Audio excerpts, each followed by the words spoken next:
Saya ingin fokus ke dua lembaga, KPK dan polisi. Saya mau mulai dengan polisi, Mas, yang kerap kali dapat sorotan publik dalam waktu terakhir ini. Real, konkret, rencana Anda terhadap reformasi lembaga kepolisian. Akan Anda apakan polisi kalau Anda dapat kekuasaan?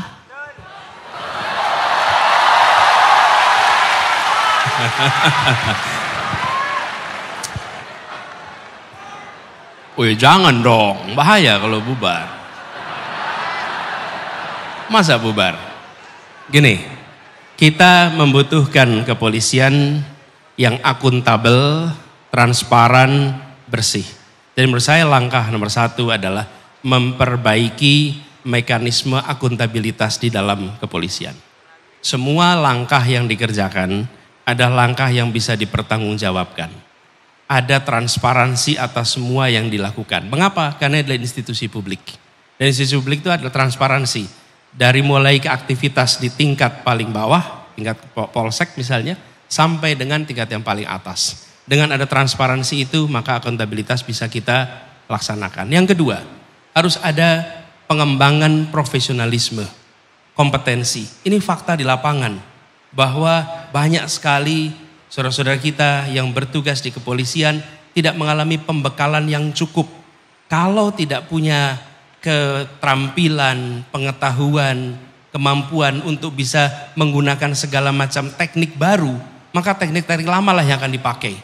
Dalam interogasi, ilmu interogasi sudah berkembang begitu besar.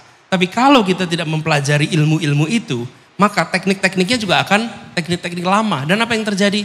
Muncul praktek-praktek penyimpangan. Yang ketiga, institusi polisi harus menjadi contoh di dalam pelaksanakan penegakan hukum.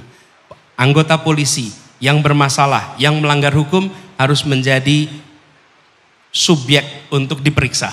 Tidak bisa justru anggota kepolisian itu terbebas bila melakukan pelanggaran. Mereka yang harus menjadi contoh.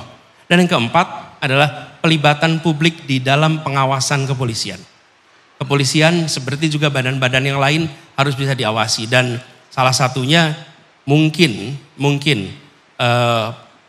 ombudsman, kemudian Kompolnas bisa memiliki akses yang lebih baik dalam pengawasan. Jadi dengan cara begitu, maka apa yang dikerjakan oleh kepolisian bisa dipertanggungjawabkan kepada publik. Tapi kata kuncinya adalah transparansi, akuntabilitas. Begitu.